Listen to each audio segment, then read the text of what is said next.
Billionaire CEO asked the janitor for financial advice as a joke. His first words left her speechless. She thought it would be funny, a powerful billionaire teasing an old janitor. But when he looked her in the eye and answered, the entire room went silent. That one sentence didn't just shock her. It changed her life, her company, and everything she thought success meant. "Hey, maybe you can teach me how to make money," laughed Victoria Lane, the billionaire CEO of Lane Industries, as she looked down at the old janitor mopping the marble floor of her office lobby. Her voice echoed through the high-ceilinged hallway, a place where everything, from the chandeliers to the scent of imported roses, screamed wealth and success. Her friend in expensive suits chuckled behind her, each one eager to please the woman who signed her checks. The man she was mocking was Samuel Harris, a quiet, gray-haired janitor who worked the night shift. His uniform was faded at the edges, the name tag barely visible, and his hands bore the marks of a lifetime of hard work, calloused, cracked, and steady.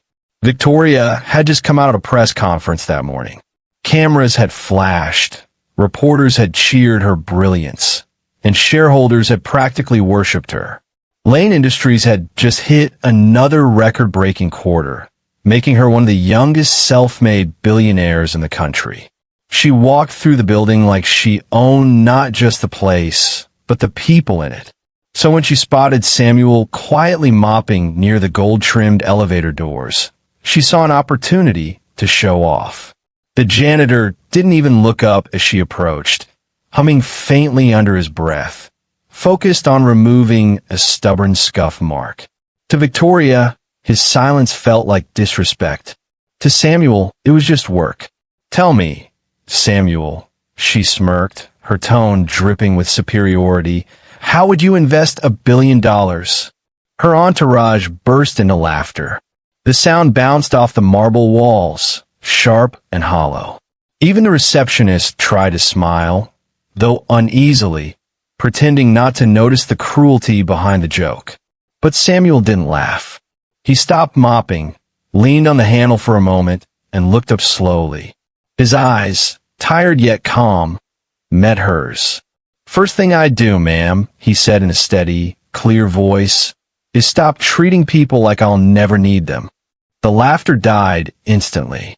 You could have heard a pin drop. The CEO's smile faded. "What did you just say?" she asked, trying to sound amused, but her voice faltered. "I said," Samuel repeated, "money is a tool, not a throne. When you start sitting on it too long, it blinds you to the ground beneath your feet." His tone wasn't angry. It wasn't rude.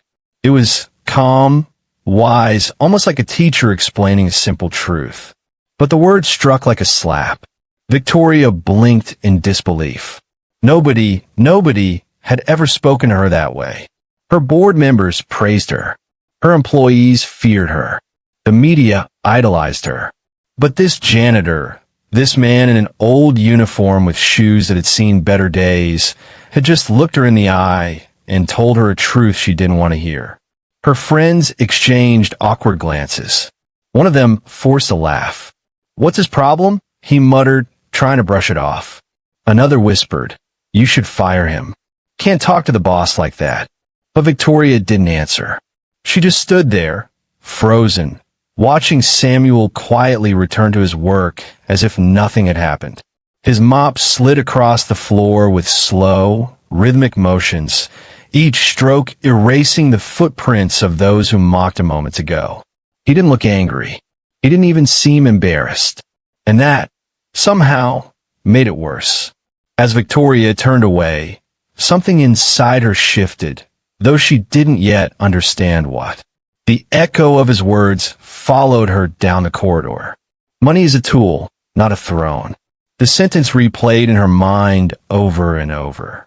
It felt like a riddle she couldn't solve. That night, in her penthouse suite high above the city, Victoria sat by the window, a glass of wine in her hand, staring at the lights below. She should have been celebrating.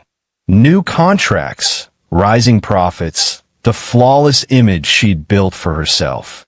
But all she could think about was that janitor's calm face, his steady gaze, and the way he said those words like he'd lived them. Her phone buzzed.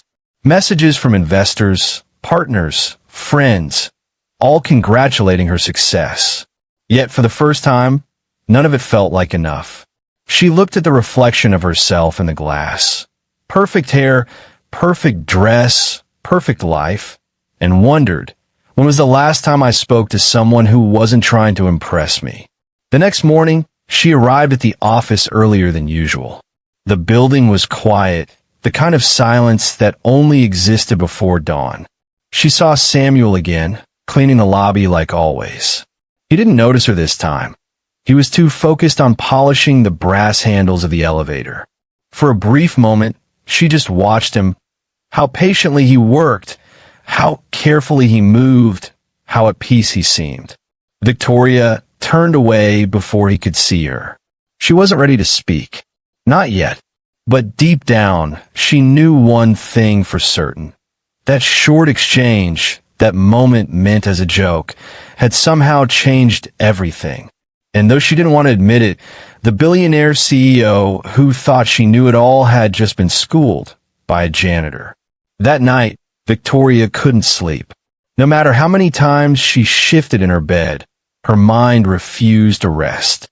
The city lights outside her penthouse window flickered through the glass, casting long shadows across her room. Each time she closed her eyes, she heard Samuel's calm, confident voice echoing in her head. Money is a tool, not a throne.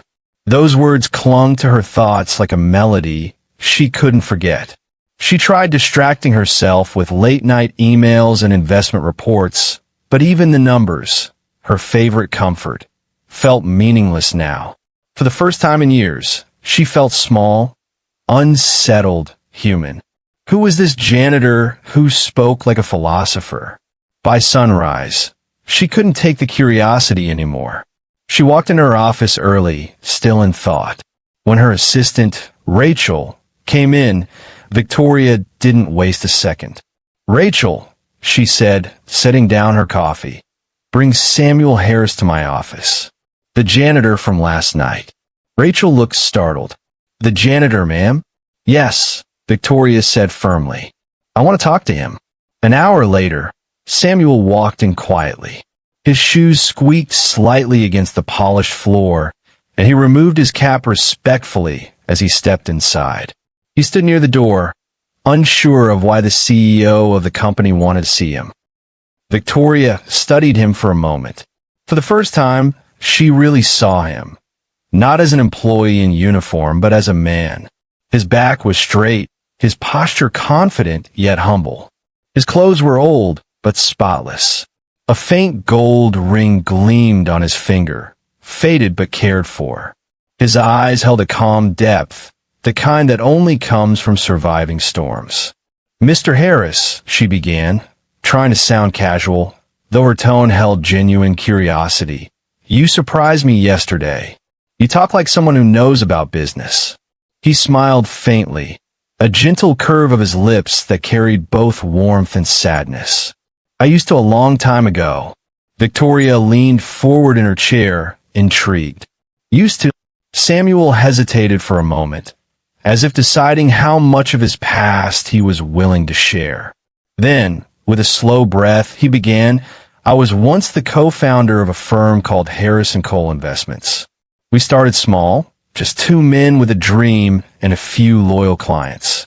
Within 10 years, we managed millions. We had offices in 3 cities, a team of 30, and a reputation for honesty. I thought I'd made it. I thought I was untouchable." He paused, looking down at his rough hands. "Then one day, I found out my partner had made a risky investment without my knowledge. He covered it up with lies until it was too late. One bad deal, and everything crumbled. The clients pulled out, the bank came after us, and I was left with debts I couldn't repay." Victoria sat completely still, her expression softening. "What happened after that?" she asked quietly. Samuel looked up, his eyes steady. I lost my house. My wife tried to stay strong, but the pressure broke us. I lost her too. My kids went to live with her family, and I took the first job I could find. That was 20 years ago. Victoria's throat tightened. You mean to tell me that a man like you, someone who built a successful firm, has been working as a janitor ever since? Samuel nodded gently. It's honest work. It may not pay much, but it gives me peace. I start each day knowing exactly what I have to do, and when I go home, I sleep without worry. His calm acceptance startled her. You could have gone back into finance, she pressed. You had the experience, the knowledge. Why give it all up? He smiled again, this time with a quiet kind of wisdom. Because I realized something important. Wealth isn't freedom if it owns your soul. I spent years chasing success, thinking it would make me happy. But it only made me fearful, afraid of losing what I had, afraid of falling. Now I earn little, but I've found something money couldn't buy. Peace of mind. Victoria leaned back, absorbing his words. She, too, had built her empire from the ground up. She knew the sleepless nights, the sacrifices, the hunger to prove herself. But peace? That was something she hadn't felt in years. Samuel continued, his tone soft but firm. You see, Mississippi Lane, money's strange. It's like water. It can nourish life, or it can drown you, depending on how you hold it. Back then, I held it too tightly. It slipped right through my fingers. Victoria didn't know what to say. Her eyes drifted toward the window. The same skyline that once filled her with pride now felt distant. The city looked smaller somehow, less like a kingdom and more like a reminder of everything she'd sacrificed to be on top. She turned back to him. Mr. Harris, do you ever regret it? Losing it all? He shook his head slowly. No, regret doesn't rebuild what's lost. But lessons do. I learned who I was without the money, and that's a lesson most people never get the chance to learn. There was a long silence. The only sound in the office was the faint hum of the air conditioner. Then, unexpectedly, Victoria smiled, genuinely for the first time in a long while. Thank you, she said softly. I think you just taught me more in 10 minutes than any business school ever did. Samuel nodded, his expression humble. I didn't mean to teach, ma'am, just to share. As he turned to leave, Victoria watched him go, feeling an unfamiliar warmth in her chest. She had spent her life surrounded by people chasing money, but for the first time, she'd met someone who had walked away from it and found peace instead. That realization stayed with her long after the door closed. Over the next few days, Victoria found excuses, small, seemingly harmless excuses, to talk to Samuel again. She would bump into him accidentally in the lobby, ask about his day, or offer him coffee, pretending it was just courtesy. But deep down, she was drawn to something about him, a calmness she didn't understand, a kind of wisdom that couldn't be learned in boardrooms or bought with bonuses. Each time they spoke, she'd ask him a small question about managing money, leadership, or business, expecting short, practical answers. Yet every time, Samuel responded with something deeper. His answers didn't sound like those of a man reading from a textbook. They sounded like a man who had lived through every mistake himself. One afternoon, when the city's sunlight streamed through her glass office, she invited him in again. She leaned back in her chair, curious. Samuel, she asked, what's the smartest investment you ever made? He paused, resting his mop against the wall. Then he smiled gently. In people, he said. In people, she repeated, surprised. Yes, he nodded. You can double your money, but if you lose good people, you lose everything. Businesses don't grow because of numbers on a chart. They grow because of the hearts that believe in them. Victoria sat quietly, his words sinking in. She turned toward the massive glass window behind her desk. From up there, she could see hundreds of employees working in cubicles below, faces she barely recognized. She had built an empire, but couldn't even remember the name of the receptionist who greeted her every morning. Samuel continued, his voice steady but thoughtful. When I ran my firm, I had brilliant people around me, but I was too focused on profits to see how much they mattered. When the company started to fall, it wasn't because of the market. It was because the people had already stopped believing in me. Victoria lowered her gaze, realizing how much of herself she saw in that story. For years, she had ruled Lane Industries with an iron hand. Her employees respected her title, but not her presence. She demanded results, not relationships. Success had blinded her to everything human beneath the surface. That day after work, she couldn't shake Samuel's words from her mind. People aren't assets. They're the reason assets exist. Later that evening, while most executives had already gone home, Victoria stayed behind. She decided to walk through the production floor, something she hadn't done in years. The elevator doors opened to the hum of machines and the soft chatter of tired workers. As she stepped out, conversation stopped. Everyone stared, confused. Was the CEO really here? She smiled awkwardly, unsure how to begin. One of the workers, a young woman sorting documents, looked nervous. "Ma'am, can I help you?" she asked hesitantly. "No," Victoria said softly, shaking her head. "I just wanted to see the people who make this company what it is." The room fell silent again. Then, slowly, Victoria began to move from one desk to another, greeting the employees, asking about their work. At first, people responded stiffly, unsure if it was a trick or a test. But as she kept talking, her tone softened. Her curiosity became real. "Thank you for what you do," she said to one man, operating a machine. "I didn't realize how much detail goes into this." The man blinked in disbelief before smiling. "Thank you, ma'am. No one ever says that." For the first time, she noticed things she had never paid attention to before. The exhaustion in her workers' faces, the way they shared lunch from home, the pride they took in the smallest victories. These were the people who carried her dream forward, brick by brick, while she'd been sitting in a tower above them, convinced it was her genius keeping everything running. As she walked past one of the break rooms, she caught a glimpse of a bulletin board pinned with old photos, company events, birthdays, and family pictures of employees she didn't even know. One of them had a child holding a sign that said, "My mom works for Lane Industries." That image stopped her cold. She'd spent years obsessed with her company's name, but never with the people who carried it home to their families. When she finally left the floor, it was already dark outside.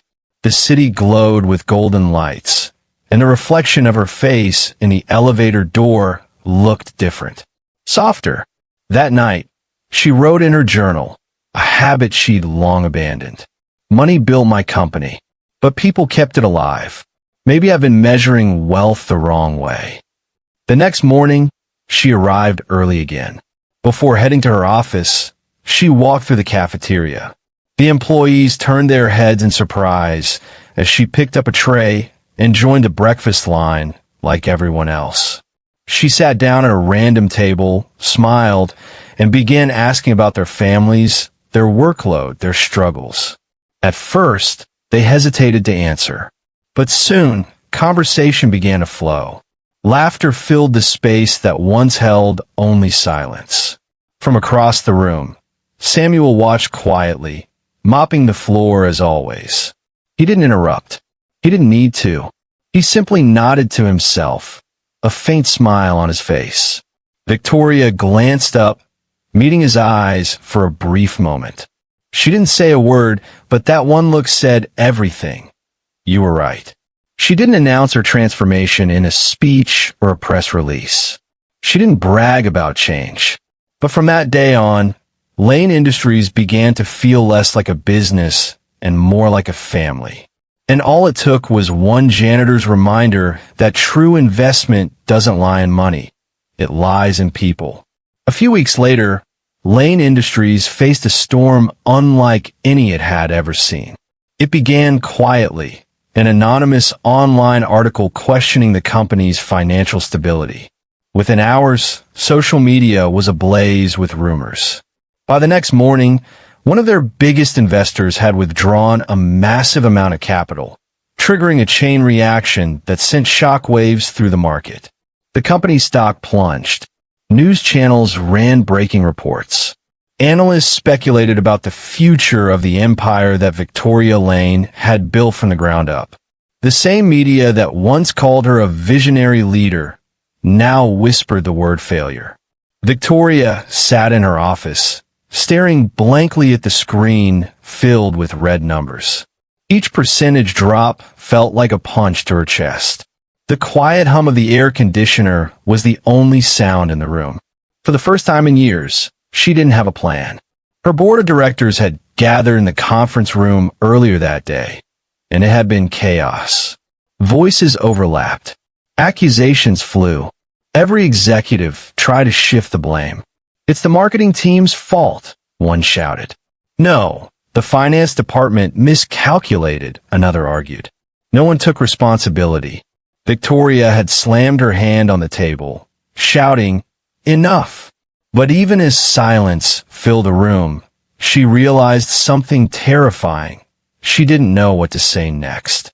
That evening, she sat alone in her office, surrounded by the dim glow of city lights. She looked out the window at the skyline that once symbolized power and success. Now it felt cold and distant. Her empire, her reputation, everything she'd worked for was slipping through her fingers. She reached for her phone and scrolled through her contacts, bankers, investors, consultants, all the so-called experts. But none of them felt right. Her fingers hesitated for a moment, then landed on a name that surprised even her. Samuel Harris. She pressed the call button. "Samuel," she said as soon as he picked up, her voice trembling slightly. "I know you're just a janitor now, but I need your advice." There was a short pause before Samuel's gentle chuckle came through the line. "Mississippi Lane, I told you before, I'm not a financial advisor anymore." "I know," she said quietly, "but I trust you more than anyone else right now." A few minutes later, there was a knock on her door. Samuel stepped in, still wearing his work uniform, a mop leaning against the wall outside. He looked around at the mess of papers and charts scattered across her desk, but said nothing. Victoria sighed. "We're losing millions. The board's in chaos. The investors are panicking. I don't even know where to start." Samuel nodded, listening carefully, his expression calm. "You're trying to fix this with fear," he said finally. "But fear doesn't lead, it hides. The market doesn't trust fear, Mississippi Lane. It trusts direction. Tell your people what you stand for, not what you're scared of losing." She frowned slightly, confused. "But what if they don't believe me? What if it's too late?" He smiled faintly. "Belief doesn't come from promises. It comes from honesty. If you stand up and tell them the truth, they'll see something they haven't seen in a long time, a leader, not a boss." His words hit her harder than any financial advice could. That night, Victoria stayed awake drafting a message, rewriting it again and again until it felt right. Not perfect, but real.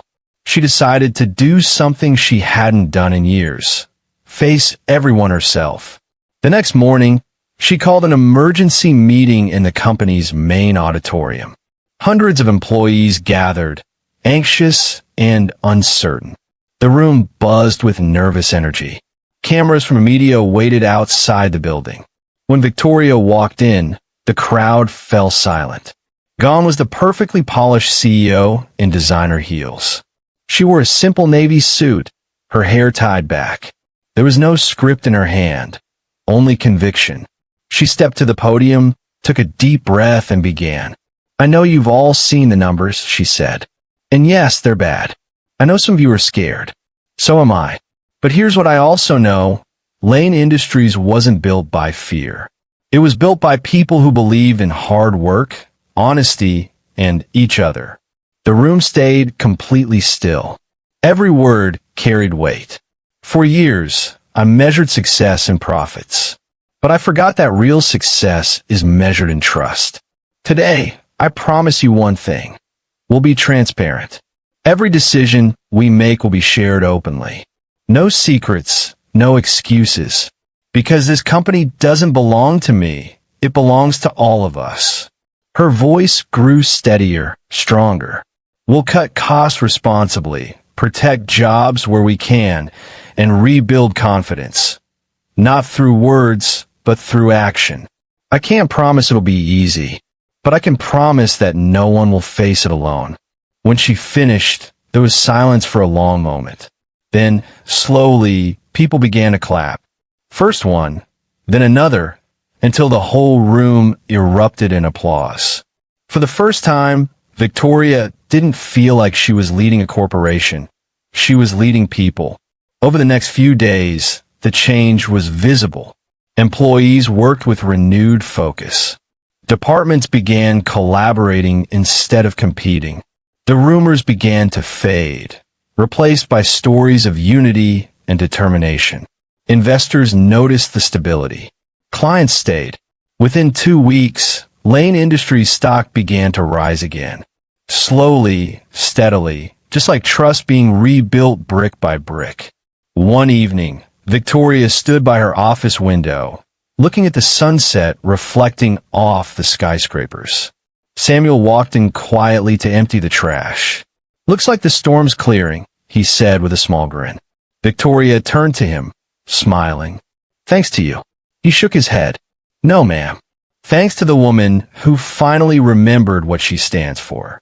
She laughed softly, then said, "You really should have been a philosopher, Samuel." He smiled, heading toward the door. "Maybe, but mopping floors gives me a better view of the ground." Victoria watched him leave, feeling a deep sense of gratitude. The billionaire who once thought she knew everything had just learned the most valuable lesson of all. Real leadership begins with humility. Weeks later, Lane Industries was once again the talk of the business world, but this time for all the right reasons. Headlines splashed across major newspapers. Victoria Lane's leadership sparks historic recovery. Lane Industries, from collapse to comeback. The woman who turned a crisis into an opportunity. Television anchors praised her composure under pressure. Business magazines ran glossy cover stories about her strategic brilliance and visionary decision-making.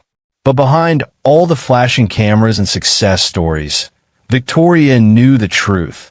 The man who had truly changed everything wasn't wearing an expensive suit or sitting in the boardroom. He was still mopping the marble floors long after everyone else had gone home. That afternoon, as sunlight filtered through her office windows, Victoria sat at her desk reflecting on everything that had happened. The past few months had humbled her. She had learned to listen, to people, to truth, and to herself. And every step of the way, Samuel Harris had been there, quietly guiding her, not with ambition, but with wisdom born from experience. She reached for her intercom and said, "Can someone send Samuel Harris to my office, please?" A few minutes later, there was a soft knock on her door. Samuel entered, still in his janitor's uniform, carrying his usual calm smile. "You wanted to see me, Mississippi Lane?" he asked politely. "Yes, Samuel. Come in." She gestured for him to sit, but he hesitated before taking the seat across from her desk. Victoria leaned forward slightly. "You've done more for this company than anyone realizes," she said. "And I can't ignore that anymore. I want to promote you." He raised an eyebrow, surprised. Then, with a light chuckle, he said, "To what?" "Head of cleaning." She laughed softly. "No, Samuel. I want you to be my senior advisor on employee relations. You've taught me more about leadership, people, and humility than any MBA or corporate strategist ever could." Samuel's eyes widened slightly. He looked down, his fingers tracing the edge of his cap nervously. Mississippi Lane, I appreciate that, but are you sure about this? I don't belong in a suit or behind a desk. My place has always been with the workers. Victoria smiled warmly. That's exactly why I need you there. Because you understand what they feel. You see things that others ignore. You listen. He looked up at her, searching her face for any trace of insincerity, but found none. Ma'am, he said softly, I've been in this building for 20 years. I've seen CEOs come and go. I watched people get fired, forgotten, and replaced. But you changed. You looked at me like a man again, not a shadow in the hallway. I never thought anyone would do that. Her voice trembled slightly. You reminded me what real wealth means, Samuel. It's not in the numbers, it's in the people. For the first time in a long while, Samuel's eyes glistened. He nodded slowly, emotion tightening his throat. Thank you, Mississippi Lane. I never thought anyone would say that to me again. Victoria stood and extended her hand. Welcome to the leadership team, Mr. Harris. He hesitated, then shook her hand firmly. I'll do my best, he said humbly. I know you will, she replied. From that day forward, everything at Lane Industries began to feel different. Samuel's influence wasn't loud or flashy, but it was powerful. He started visiting every department, talking to workers, listening to their problems. People who once felt invisible now had a voice. He set up small programs that no one in management had ever thought of. Mental health breaks for overworked staff, mentorship sessions for young employees, and open floor days where anyone could share ideas directly with the leadership team. Productivity soared, but more importantly, morale returned. Employees began calling him Mr. Harris with affection and respect. Some said he reminded them of a teacher. Others said he was like a father figure. Victoria often watched from her office window as Samuel moved through the building, greeting people by name, offering quiet advice, or simply listening. He never asked for credit or fame. He just cared. One day, during a company-wide event, Victoria stepped onto the stage to make an announcement. Hundreds of employees filled the hall. Cameras flashed. I've received many awards in my life, she began, but today I want to give one. She turned towards Samuel, who stood humbly in the crowd. This man reminded me that leadership isn't about commanding. It's about understanding. He taught me that success doesn't come from the top down, but from the ground up. Applause erupted, echoing through the hall. Samuel looked around awkwardly, trying not to cry. Victoria continued, smiling proudly. From this day, Samuel Harris will serve as our senior advisor on employee relations, ensuring that every voice in this company is heard and respected. When the clapping subsided, Samuel simply said, "Thank you. But remember, this isn't my victory. It's ours." Months passed, and Lane Industries became a model for ethical leadership across the nation. Other corporations began adopting their employee-first policies. Journalists wrote about the Lane Harris approach to business, a system built on empathy, honesty, and inclusion. Late one evening, Victoria found herself walking past the janitorial closet. It was spotless, the mop hanging neatly in its place. She smiled softly, realizing that in many ways, the mop symbolized everything Samuel had taught her: work, humility, and integrity. Looking out at the glowing city skyline, she whispered to herself, "Wisdom doesn't always wear a suit. Sometimes it carries a mop." And in that simple truth, Victoria Lane found not just redemption, but purpose, the kind that no amount of money could ever buy. If you found this story inspiring, make sure to like, subscribe, and hit the bell icon so you never miss another powerful video. Thanks for watching.